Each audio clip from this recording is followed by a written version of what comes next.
awal sekarang sampai selama-lamanya. Kami kembali bersyukur masih berkesempatan untuk menikmati hadirat-Mu, menikmati firman-Mu, perjumpaan pribadi kami dengan Engkau. Terima kasih Bapa, berfirmanlah, kami siap mendengar. Di dalam nama Yesus kami berdoa. Amin. Silakan duduk. Ya, salam saudara. Halo. Hari ini sebenarnya Michael sakit. Ya, saya pikir saya istirahat 2 minggu karena minggu ini saya harus sidang tahunan yang pertama di Surabaya, dan minggu besok ada pasar murah.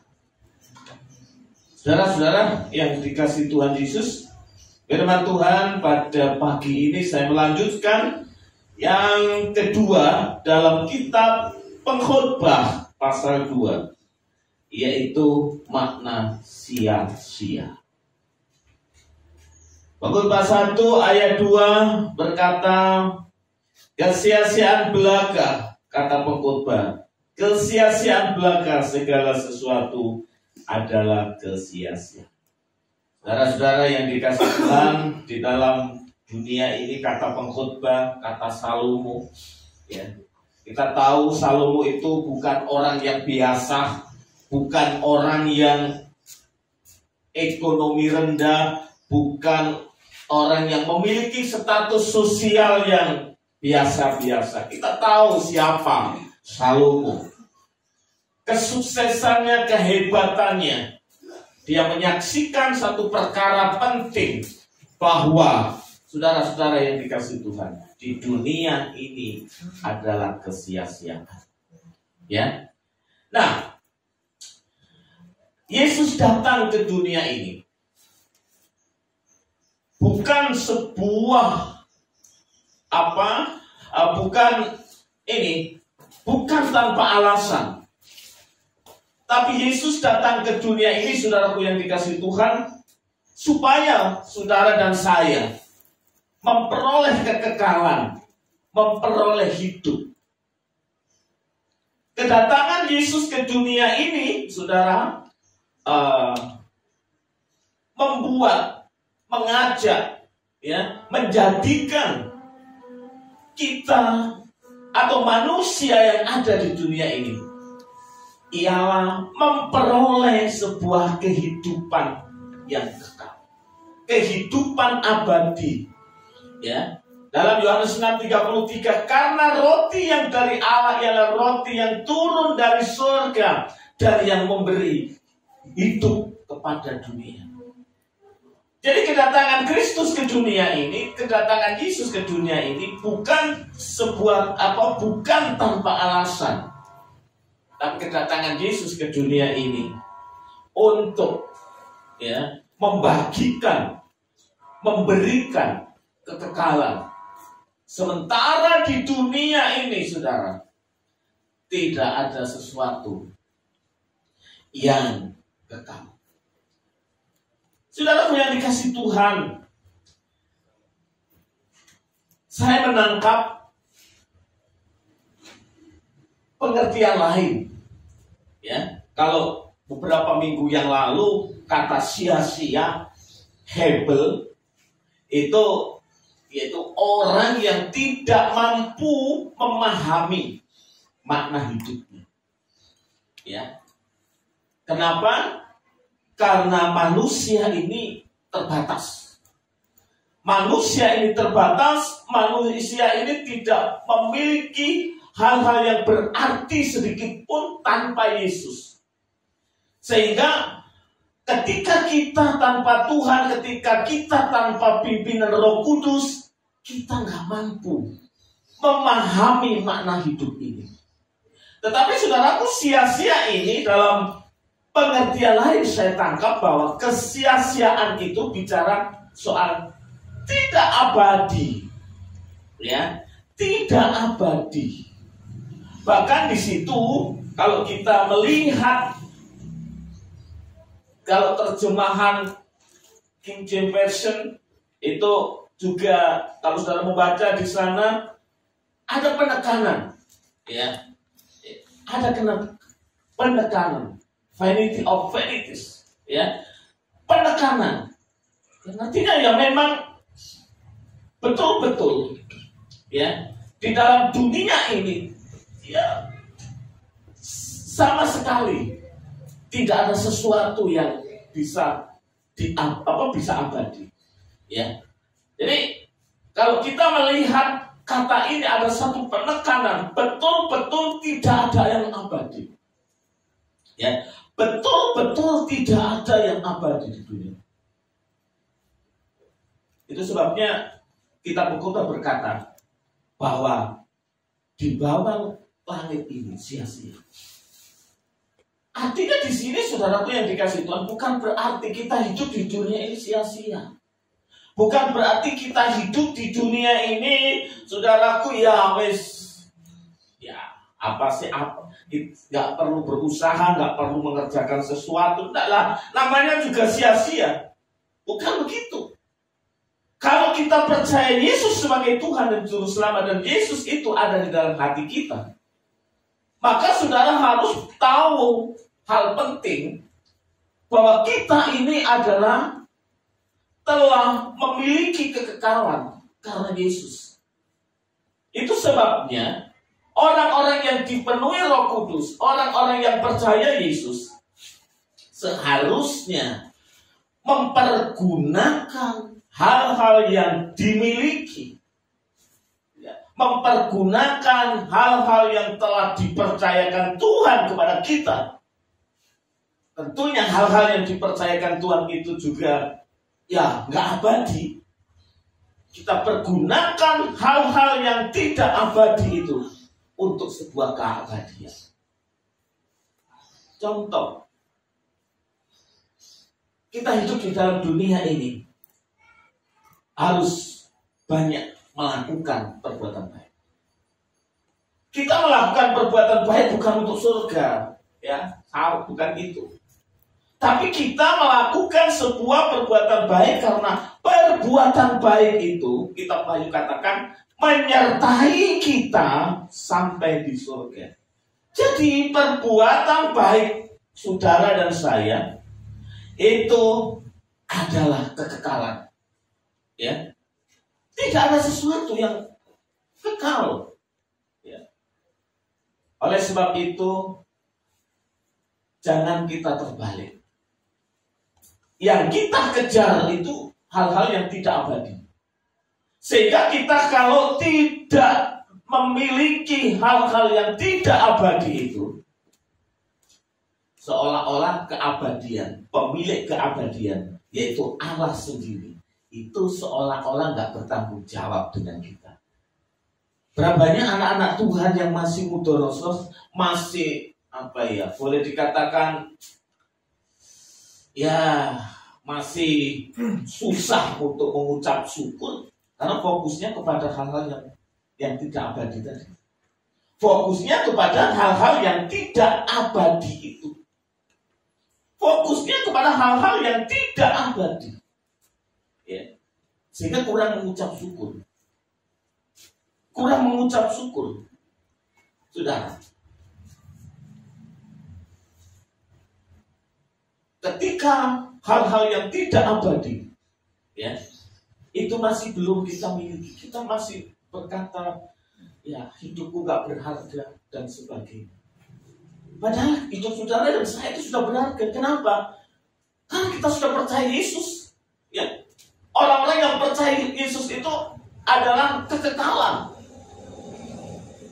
Memang kita hidup di dalam dunia yang tidak abadi, tapi saudara dan saya, roh kita, roh saudara dan saya, tubuh kita nantinya akan dibangkitkan saat Dia datang kedua kali. Dia nanti datang dan membangkitkan tubuh kita, sehingga kita nanti bersama-sama Yesus menikmati keabadian itu. Jadi kalau hari-hari ini saudara kita masih diizinkan masalah, itu tidak abadi. Jangankan masalah, kalau saudara membaca kitab Wahyu, hartamu, kekayaanmu, itu bukan hal yang abadi. Jadi masalah, kesulitan, persoalan hidup, pergumulan hidup itu tidak abadi. Jadi kenapa kita mengalami kehidupan yang penuh dengan keputusasaan, kebimbangan, gara-gara hal yang tidak abadi itu belum, saya bukan berkata tidak, tapi belum kita miliki. Ya, belum kita miliki, saudara. Ya, belum kita miliki. Semua di dunia ini tidak abadi. Masalahmu, persoalan hidupmu, kesulitanmu, sakit penyakitmu, itu tidak abadi. Tapi kenapa masalah hidup kita ini bisa abadi? Ya, percaya satu hal. Kalau masalah hidup kita ini sampai hari ini belum selesai, percaya satu hal, berarti Dia, Allah yang kekal, sedang membentuk hidup kita, di dalam hidup kita, dalam keluarga kita, untuk sesuatu yang kekal. Apa itu kita tidak tahu. Karena memang Tuhan katakan aku tahu, ya, aku tahu bahwa Allah turut bekerja di dalam segala sesuatu untuk mendatangkan kebaikan. Jadi kita harus berpikir benar. Loh Pak, ini masalahku sudah beberapa tahun ini kok belum selesai. Percaya satu hal, kalau masalah hidup saudara belum selesai hari ini, bukan berarti masalah saudara itu kekal atau masalah saudara itu abadi, tidak. Tapi Tuhan izinkan pergumulan, persoalan hidup saudara untuk membentuk sesuatu, untuk menghasilkan sesuatu yang abadi di dalam hidup kita. Salah satunya apa? Setia. Kalau hari ini saudara menghadapi banyak masalah, pergumulan hidup, kesulitan hidup, tetapi saudara tetap setia, saudara tetap sabar, saudara tetap bersukacita, itu hasil daripada Sang abadi itu membentuk sesuatu yang abadi di dalam hidup kita, di dalam hidup yang tidak abadi. Begitu. Jadi kalau hari-hari ini, saudara, kita tahu masalah itu masih silih berganti, jangan putus asa. Satu perkara penting yang saudara pahami adalah Dia yang abadi sedang membentuk sesuatu hal yang abadi dalam hidup kita. Kenapa? Orang nggak serta-merta sabar, saudara. Ya, berapa banyak orang yang disuruh sabar, ya, bolak-balik dikongkon sabar, bolak-balik dikongkon sabar. Terus sabar ngomong sopo, itu kan sebuah pelecehan yang memang betul-betul nggak sanggup. Ya, nggak semua orang bisa sabar, saudara. Ya, semua orang nggak bisa sabar. Itu bukan teori gitu. Itu nggak sabar tuh ben salah ben jadi sabar, nah. Ya, orang rendah hati ben salah ben jadi rendah hati, enggak. Ingat Paulus tuh punya banyak karunia, ya, macam-macam. Kehebatan Paulus luar biasa. Tapi tapi Sang abadi, yaitu Dia yang abadi, agar ya Paulus ini sebagai hamba Tuhan ketika memberitakan firman Tuhan, apa yang Tuhan sudah pakai di dalam hidup Paulus bisa tetap rendah hati. Dia yang abadi mengizinkan hal yang tidak abadi, yaitu duri dalam daging, untuk membentuk hidup Paulus, supaya ya kerendahan hati itu. Ya, kenapa? Karena kerendahan hati itu nanti dibawa ke sana, ya, untuk menjadi sesuatu yang abadi. Jadi saudaraku yang dikasih Tuhan, ya, fokus hidup kita adalah kepada Dia yang abadi. Kalau saudara membaca kitab Pengkhotbah, Salomo ini melakukan eksperimen, ya, yaitu dalam pasal 2 ayat 1 sampai 11 itu. Nanti saudara baca di sana. Eksperimen pertama, Salomo ini melakukan hidup hedonisme. Apa itu hedonisme? Ya, gaya hidup yang dihubungkan dengan perilaku hidup mewah dan megah. Ya. Saudara bisa membaca ayat 1 sampai 3 kitab Pengkhotbah. Coba PJ Garis untuk membacakan Pengkhotbah pasal 2 ayat 1 sampai 3. Ini hidup-hidupmu. Pengkhotbah pasal 2 ayat 1 sampai 3. Hikmat dan kebodohan adalah hal yang sia-sia. Aku berkata dalam hati, mari aku tidak memuji kegirangan. Nikmatilah kesenangan. Tetapi lihat, juga itu pun sia-sia. Tentang tertawa aku berkata, itu bodoh dan mengenai kegirangan. Apa gunanya? Aku menyediki diriku dengan menyegarkan tubuhku dengan anggur. Sedang akal budiku tetap memimpin dengan hikmat dan dengan memperoleh kekebalan sampai aku mengetahui apa yang baik bagi anak-anak manusia untuk dilakukan di bawah langit selama hidup mereka yang pendek itu. Kasih.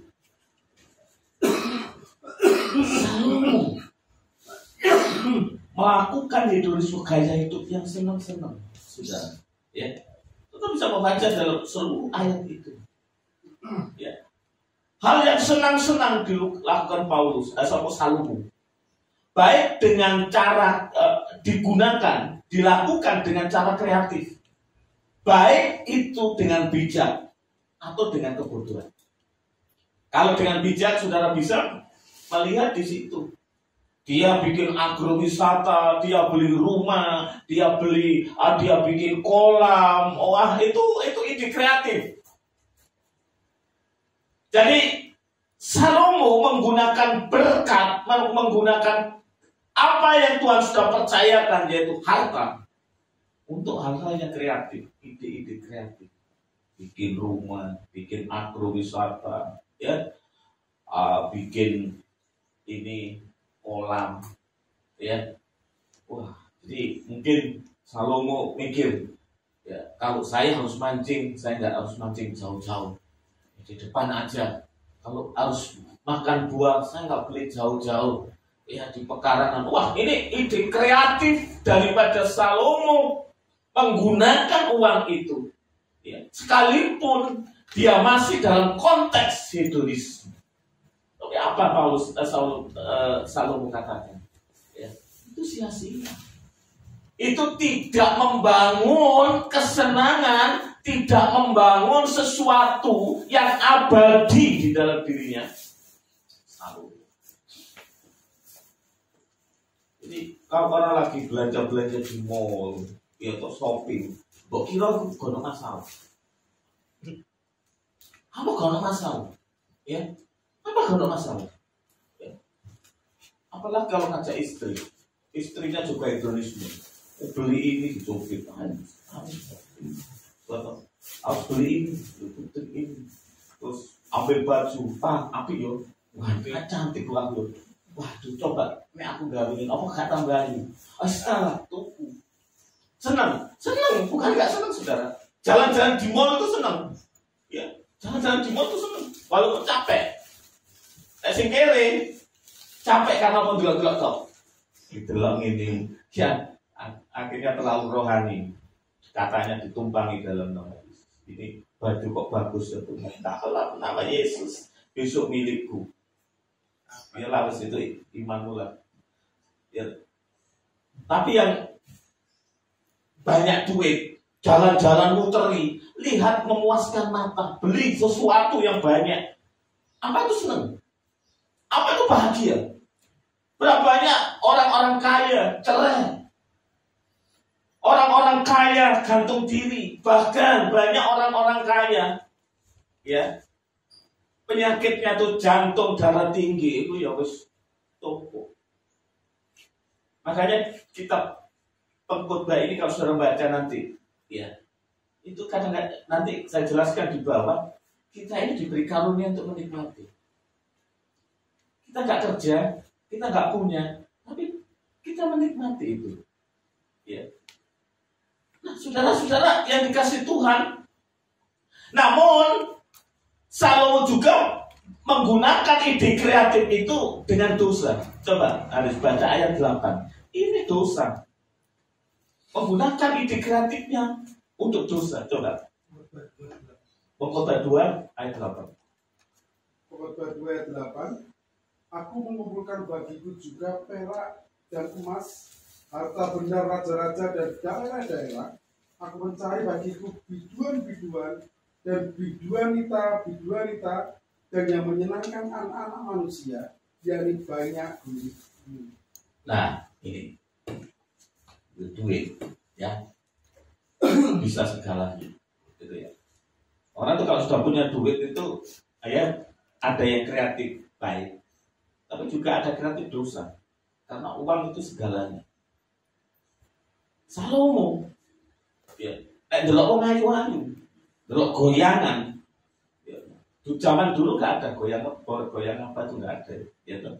Tapi kalau di sini Salomo ngumpulin biduan nita, ada kemampukan di situ, saudara. Uangnya digunakan secara kreatif untuk dosa. Ayat 11 dikatakan, namun demikian menjadi sebuah evaluasi terakhirnya adalah bahwa kesenangan itu, ya, tidak menghasilkan keuntungan jangka panjang. Artinya kalau kita di sini, saudara, ya, itu semua sia-sia. Evaluasi terakhirnya adalah bahwa kesenangan itu tidak menghasilkan keuntungan jangka panjang. Itu pun sia-sia. Ya. Apa malah duit tapi pedit, gak bisa tergerak untuk orang-orang yang lemah. Orang-orang ini sama sekali gak memiliki arti nilai kesenangan yang panjang. Jadi Bapak Ibu yang dikasih Tuhan, Salomo itu sudah punya segala-galanya, tapi dia merasa itu bukan sesuatu yang abadi. Itu bukan sesuatu yang abadi. Makanya di dalam Pengkhotbah 2 ayat 20, dengan demikian aku mulai putus asa terhadap segala usahaku yang kulakukan dengan jerih-jerih di bawah matahari. Saudara, kata di situ putus asa dari kata yaas. Jadi artinya di sini Salomo menyimpulkan satu perkara bahwa jangan berharap apa yang ada di bawah kolongan. Ya. Jangan berharap untuk bisa membahagiakan hidup kita. Kalau orang-orang kaya itu adalah goal, dan itu sesuatu yang indah dan baik. Gak ada orang-orang kaya, saudara, yang sakit, enggak. Gak ada orang-orang kaya yang sakit. Kemarin waktu selesai malam 17 itu kita kata, saya ngomong dengan seseorang, orang itu bukan orang tempat saya, tempat lain. Dia bilang, aduh, saya pikir waktu kenalan dia ngomong, tanya sama saya, Bapak kerjanya apa? Saya nggak kerja, Pak. Saya nggak kerja. Gitu. Ya, saya rohaniwan, saya pendeta. Mengajak satu diskusi, dan dia ngomong cerita bahwa di dunia ini yang paling bahagia itu rohaniawan, Pak. Kok bisa? Karena ya saya melihat, ya, dia bilang, saya mikir begitu. Tapi ternyata juga banyak rohaniawan yang hidupnya tidak bahagia karena diserang beberapa penyakit, katanya begitu. Ngomong dalam, dia cerita sama saya bahwa saya dulu kepingin hidup saya sukses. Nggak dosa ya Pak Pendeta ya? Oh enggak. Nggak dosa, dan saya menganggap itu enggak dosa. Wah, saya itu kalau pulang kerja jam 10:30 baru nyampe rumah. Minggu pun sampai anak saya kayak nggak kenal atau ragu-ragu. Ini bapakku apa penghuni kos? Gitu. Jadi ragu-ragu, Pak. Wah, tapi duit saya banyak. Ya, duit saya banyak. Saya punya Fortuner 2. Wah, oke. Gitu. Dan punya mobil apa gitu? Ya, 1. Ya, baik. Batin saya ya, lebih baik buku Pajero panas Joko ya dah. Pajero panas Joko Jero kairan. Ini motor-motor yang aman. Terus apa? Apa masalahnya, Mas? Hari ini ternyata itu bagi saya, ngapain saya nggak bisa menikmati hidup sama istri, nggak bisa hidup sama keluarga, saya ngejar itu. Lo kan sampai sudah sukses, mobil ada, rumah ada di perumahan yang elit itu. Iya, Pak.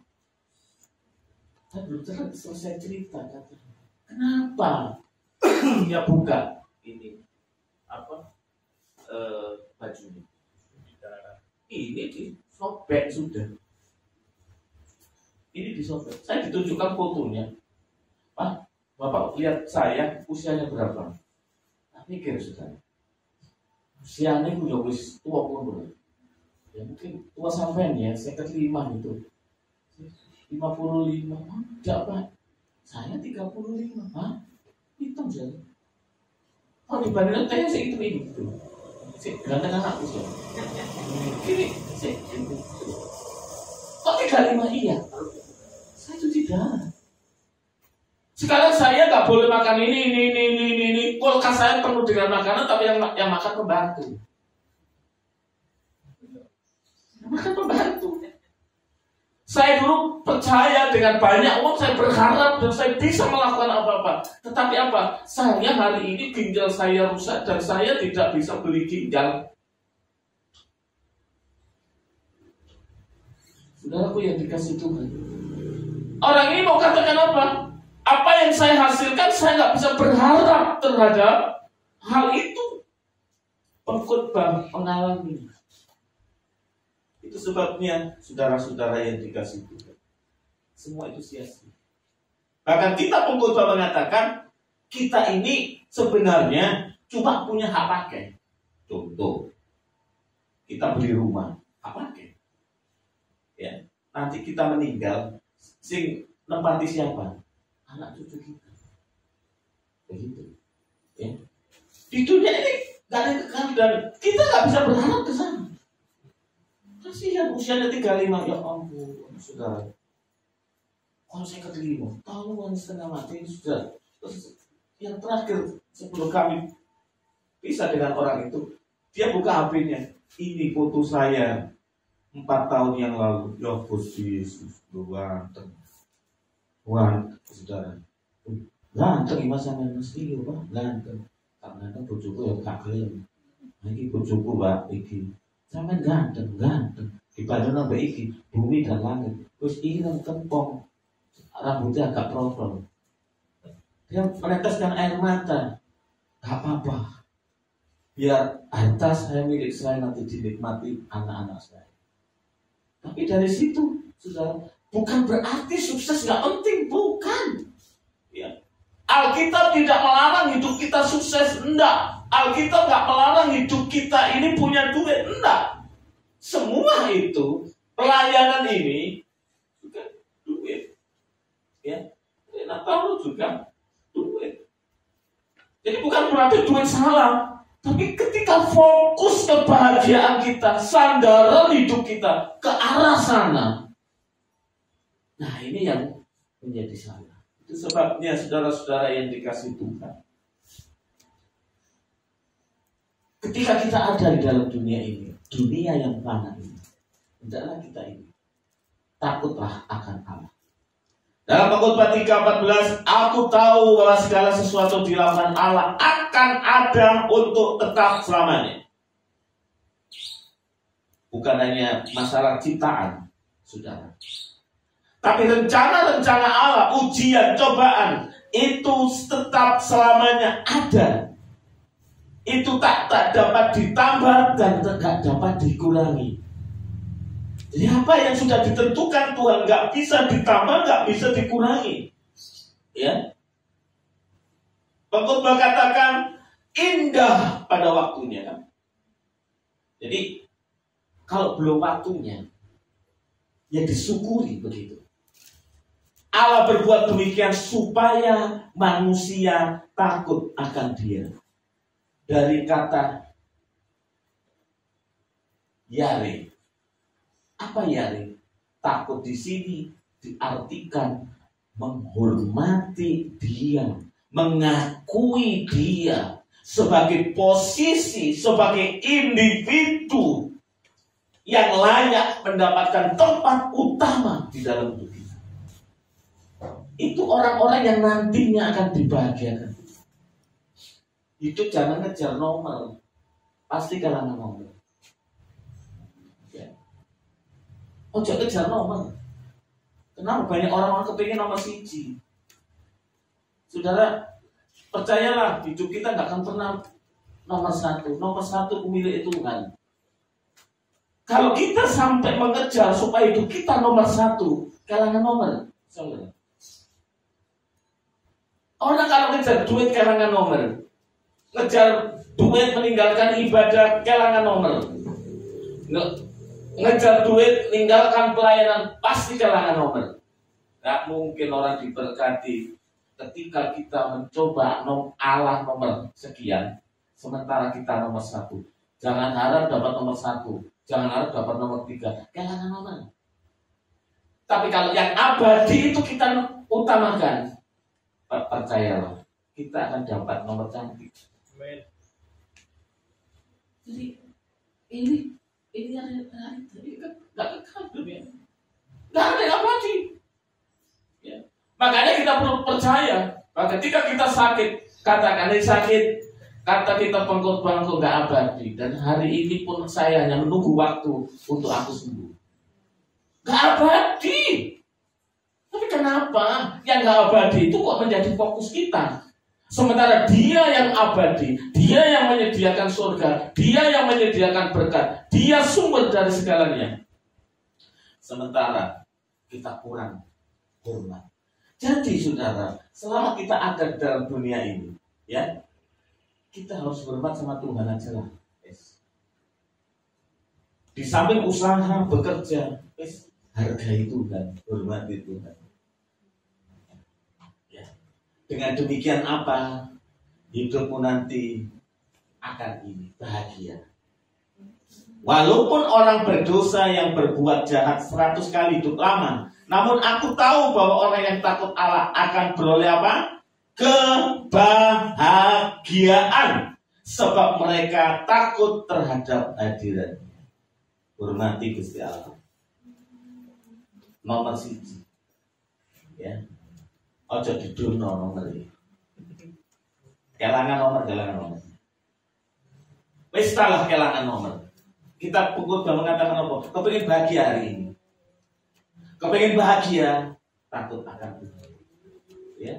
Artinya apa? Bahagia di sini, saudara, bukan bahagia berkelimpahan harta, kekayaan tanpa masalah, enggak. Tapi bahagia di sini adalah nuansa, aura, kondisi yang kita nikmati, itu ada satu kebahagiaan tersebut. Sebabnya harus ini berserahlah kepada Tuhan. Ya, harus berserah kepada Tuhan. Ada suatu kesia-siaan yang terjadi di atas bumi.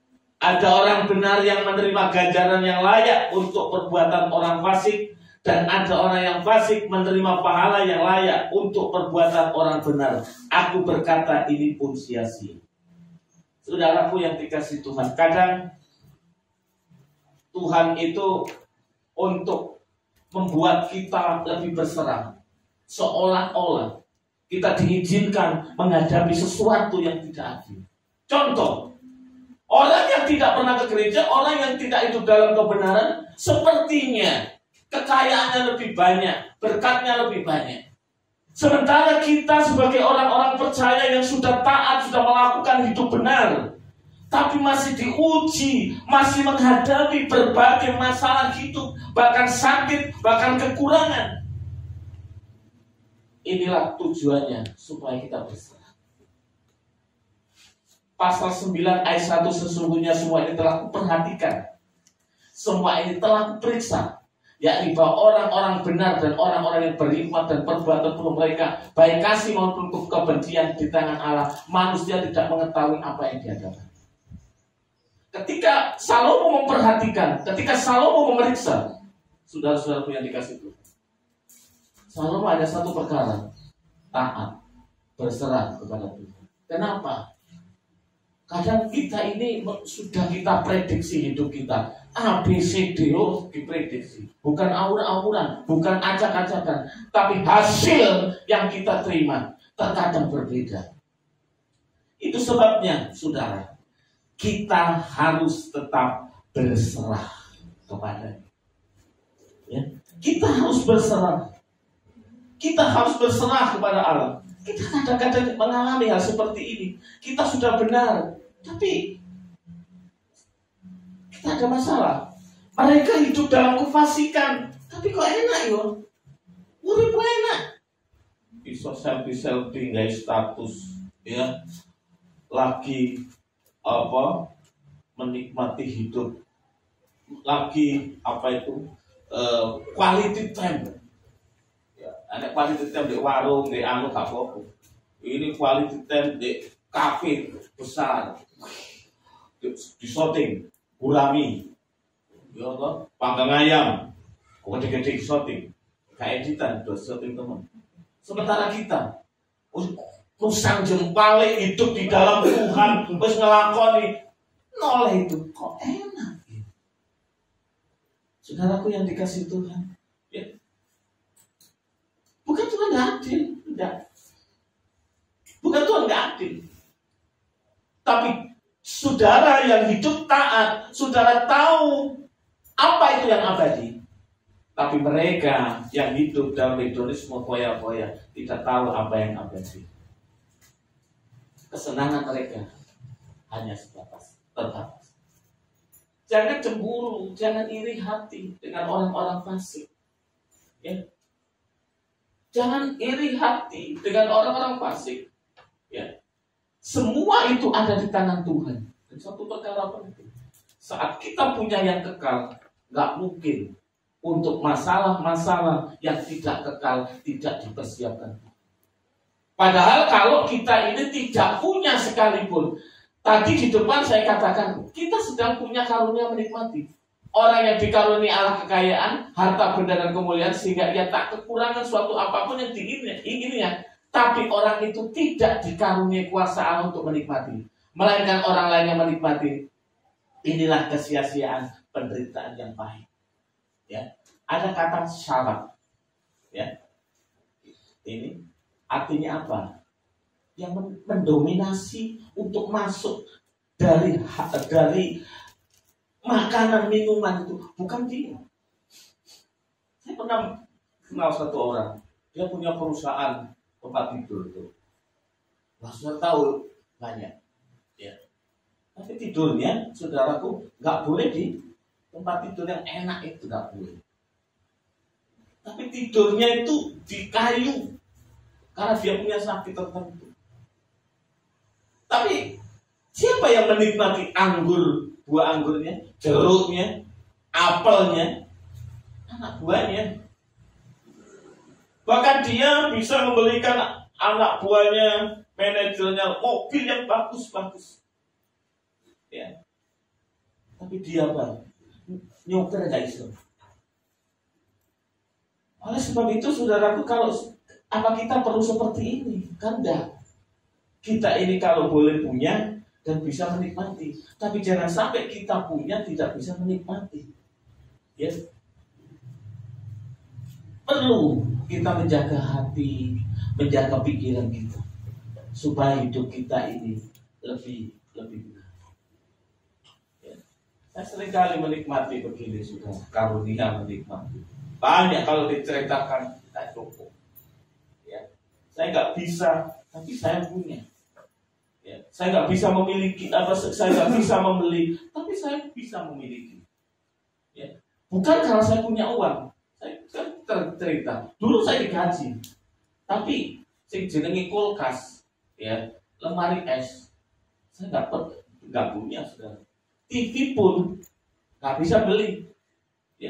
Tapi ketika saya nggak pernah punya uang untuk itu, ini dan sebagainya, bahkan kendaraan pun saya nggak pernah beli. Artinya saya menikmati. Saya nggak bisa. Saya nggak bisa membeli yang nggak kekal itu loh, yang tidak abadi itu saya nggak bisa membeli. Tapi di dalam keabadian Dia yang ada di dalam hati saya, Tuhan yang ada dalam hati saya menggerakkan orang-orang untuk mencukupi apa yang kebutuhan saya walaupun itu tidak abadi. Inilah Allah saudara dan saya. Jadilah seperti Yesus, saudara, memberikan hal-hal yang kekal dalam dunia yang tidak abadi. Perbuatan baik merupakan hal yang kekal menyertai kita sampai di surga. Pergunakan sesuatu yang tidak abadi untuk keabadian. Lakukan yang terbaik itu. Percaya satu hal, ya. Ketika yang abadi itu sudah ada dalam hidup Anda, yang abadi itu sudah menguasai hidup Anda, ya. Tinggal waktu. Masalahmu, sakit penyakitmu, pergumulan hidupmu, tidak ada pergumulan yang abadi. Lama boleh, tapi gak abadi. Ayo lama, tapi gak abadi. Katakan pada pergumulan persoalan hidupmu baik engkau tidak abadi. Maka di dalam nama Yesus yang abadi, yang kekal itu yang membawa hidupku di dalam kekal, sakit penyakit apapun persoalan apapun aku patahkan di dalam nama Yesus. Dan jangan cuma itu. Lakukan perubahan hidup, perubahan hati. Yang dulunya belum percaya, yang dulunya masih ragu-ragu, percayalah, tetap percaya. Tuhan Yesus memberkati. Mari kita berdoa. Terima kasih Tuhan Yesus. Kami serahkan semuanya ini di dalam tangan kasih. Tuhan yang menolong, Tuhan yang memberkati. Biarlah ketika kami hidup di dalam ketidakabadian ini, kami tetap menghasilkan sesuatu yang abadi. Allah mencukupkan segala perkara. Mencukupkan segala perkara. Segala perkara bisa kami tanggung selama kami ada di dalam Dia. Perkara-perkara yang tidak abadi, perkara-perkara yang kekal bisa kami tanggung di dalam Dia yang memberi kekuatan. Berkati jemaatmu hari ini, Tuhan, satu persatu tanpa terkecuali. Biarlah Engkau yang abadi memenuhi hati kami. Terima kasih atas seluruh kebaikan yang Tuhan sudah curahkan kepada kami. Terima kasih Tuhan. Di dalam nama Yesus kami berdoa. Amin.